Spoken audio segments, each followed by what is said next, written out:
Welcome back to the files. Pull up a chair, because today's case is not about a family stealing an inheritance. It's not about a golden child getting handed a house. Today's case is about something that happens to millions of people every single day in offices and boardrooms and cubicles around the world. It's about theft. Quiet, professional, perfectly dressed theft. The kind where someone looks you in the eye, shakes your hand, calls you a valued team member, and then walks into a meeting with your ideas, your data, and your results, and puts their name on all of it. For 6 years, my boss did exactly that. For 6 years I let him. And then, on a random Tuesday in March, I decided I was done. What happened next? He never saw it coming. Let's open the file. Let me paint you a picture. My name doesn't matter. What matters is that I spent 6 years as a senior account manager at a mid-sized marketing consultancy. I won't name the company. Their lawyers are already nervous enough. I was good at my job. Not good for the team good. I mean genuinely exceptional. I built client relationships from scratch. I designed campaign strategies that outperformed industry benchmarks by 30, sometimes 40%. I was the person clients asked for by name. And my boss, let's call him Richard. Richard knew it. Richard was the kind of manager who had mastered one specific skill: taking up space in a room. Tall, confident, expensive suit, firm handshake. He looked like a leader. He just couldn't actually do anything. Every strategy meeting, he'd ask me to walk him through my thinking the night before. I thought it was mentorship. I thought he was grooming me for a promotion. I was wrong. Because every single morning after those conversations, Richard would walk into the boardroom, sit at the head of the table, and present my thinking as his own, word for word. And when clients praised the work, he'd smile and say, "My team gives me a lot to work with." His team. After year 2, I asked about a promotion directly. He said, and I quote, "You're not quite ready for that level of visibility yet." I was generating 40% of the company's retained client revenue. After year 4, I asked again. This time he said, "The timing just isn't right. You're too valuable where you are." There it was. The truth hiding inside the compliment. I wasn't being overlooked because I wasn't good enough. I was being kept small because I was. The breaking point came on a Thursday afternoon. Quarter-end review. I had just closed the biggest contract in the company's history. 18 months of work. A retainer deal with a national retail chain worth just under $500,000 annually.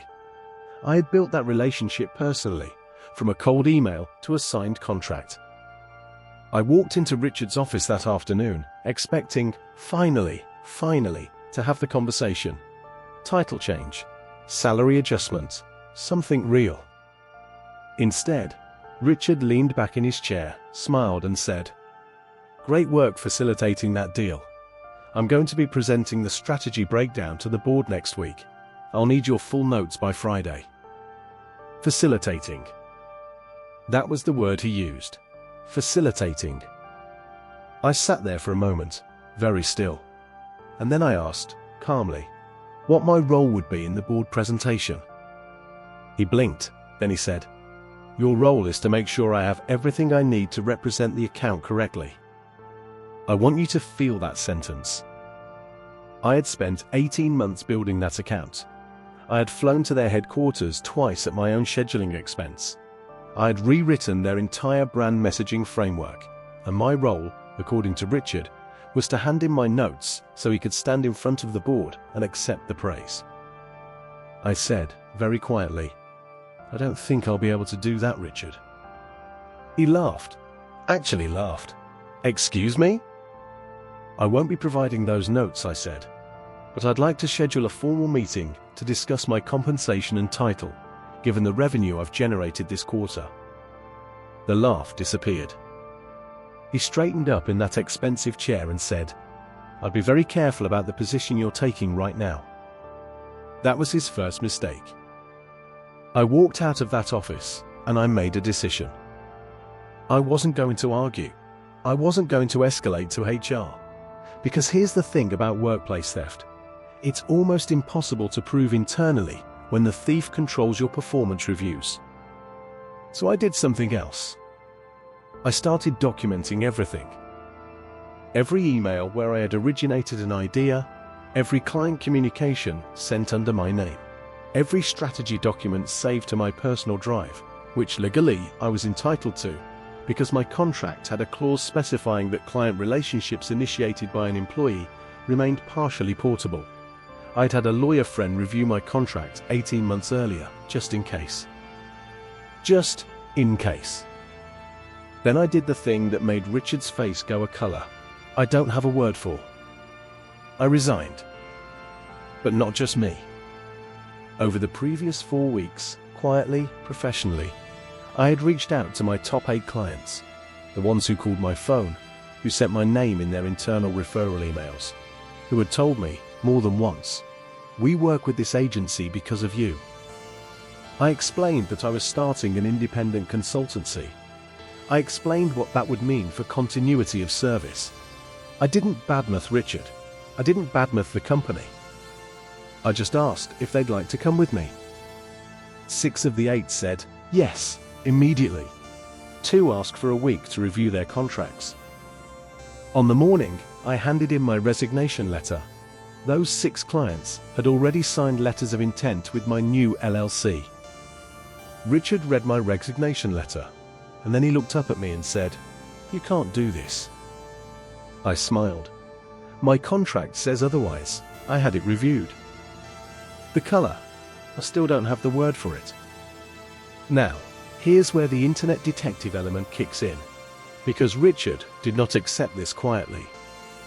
Within 48 hours, I received a legal threat letter from the company's attorney. They claimed I had violated a non-solicitation agreement. Here's the problem with that claim.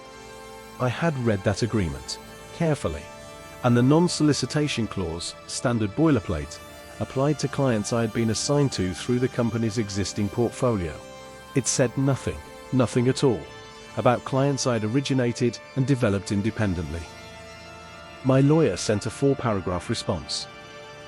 We never heard back. But Richard wasn't done. He reached out to 2 of my clients directly, suggesting that I had acted unethically in my departure, that I had taken proprietary materials. This was his second mistake. Because I had saved every email, every Slack message, every meeting summary I had ever written in 6 years, timestamped, organized, backed up in 3 locations. When one of my clients forwarded me Richard's message, I had my lawyer send a second letter, this one referencing specific documented instances where my work had been presented as Richard's in board-level communications. We attached 12 exhibits. The outreach to my clients stopped the same afternoon. One of the 2 clients Richard had contacted, they ended up being the 7th client to sign with my consultancy. The 8th signed 3 weeks later. Now here's the final quiet twist that I love most about this story. The national retail account, the $500,000 retainer I had built, called the company 6 weeks after my departure to notify them they would not be renewing. They asked if they could be put in touch with me directly. Richard had to forward them my new contact information himself. So, where are we now? Update 1.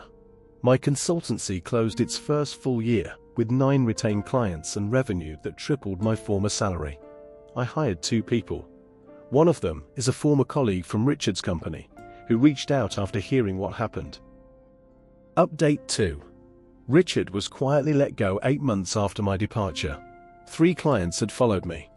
The board had questions he couldn't answer without my notes. I heard this through the colleague I hired. I felt many things about it. Sympathy was not one of them. So I'll leave you with this. There's a version of this story where I stay quiet, stay grateful, keep facilitating, keep making someone else look brilliant. That version has a different ending. Know your value, document everything, and read your contract, all of it. Because sometimes the most powerful thing you can do is simply leave. case closed. See you in the next file.